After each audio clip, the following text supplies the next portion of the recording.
You think you're staying informed, but you're not. You scroll through disaster after disaster, and you call it awareness.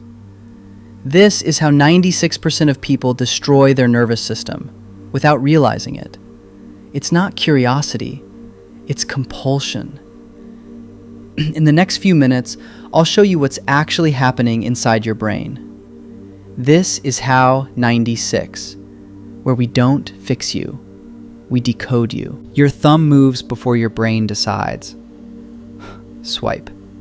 Another headline, another tragedy, another reason the world is ending. You tell yourself you'll stop after one more article, but you don't. Because doom scrolling isn't about information, it's about prediction. Your brain has an ancient system called the amygdala. It's designed to detect threats. In nature, this kept you alive. A rustling bush could be wind, or it could be something that wants to eat you. Your ancestors who assumed the worst survived longer. The ones who shrugged it off became lunch. So your brain evolved to prioritize negative information. Researchers call this negativity bias. And it's not subtle. Studies on emotional processing show your brain reacts more intensely to negative stimuli than positive ones. The electrical activity spikes, the memory encoding strengthens, the attention locks. Bad news doesn't just catch your eye, it hijacks your entire neural system. Now imagine you're an algorithm. Your job is to keep someone on a platform. What do you feed them? Puppies or plane crashes? The algorithm learned what your amygdala already knew. Threat equals attention. So it serves you an endless buffet of catastrophe. War, disease, economic collapse, climate disaster, one after another. And here's the trap. Each scroll triggers a tiny hit of cortisol, your stress hormone. It creates a feedback loop.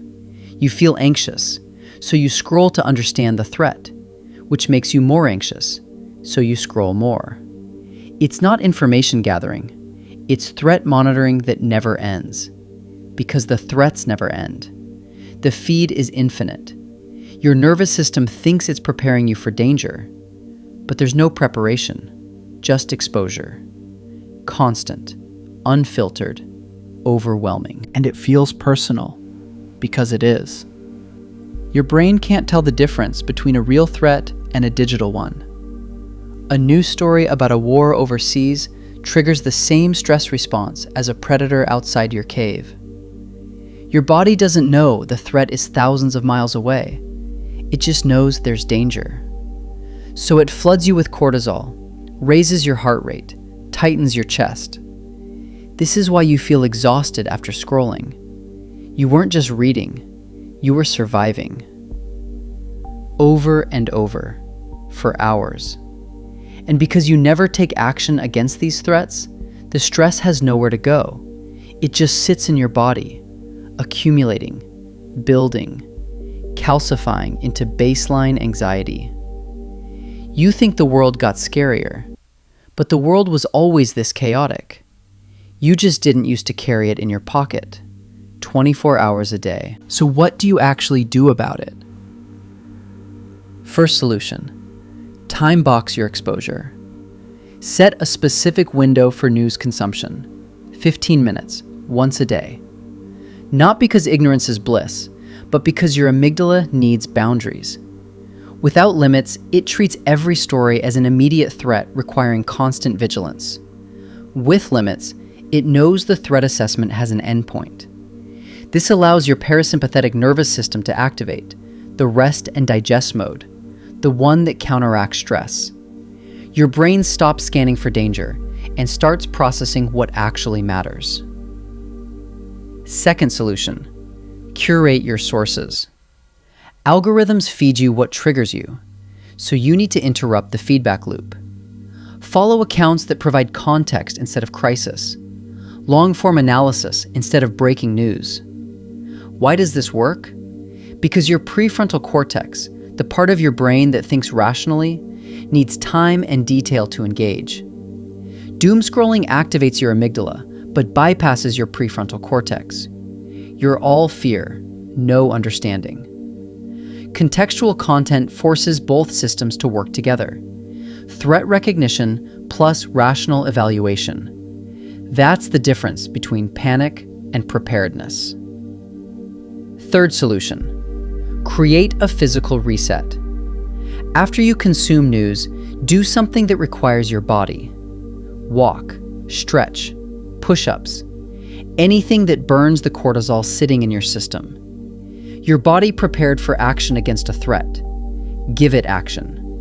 Not against the threat, that's impossible, but action nonetheless.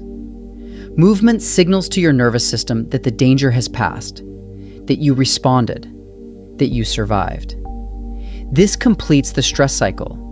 Without it, you stay stuck in fight or flight, with nowhere to fight and nowhere to flee. Just scroll. Here's what most people miss. Doom scrolling feels like you're doing something, like you're aware, engaged, responsible. But awareness without agency is just suffering. You're not more prepared because you read 40 articles about collapse. You're just more afraid. Your ancestors scanned the horizon for threats they could respond to. You scan a feed for threats you can't. The mechanism is the same, but the context is broken. So your nervous system never rests, and you mistake exhaustion for enlightenment. What's the last news story you read that actually changed your behavior? Not your mood, your behavior. Think about that.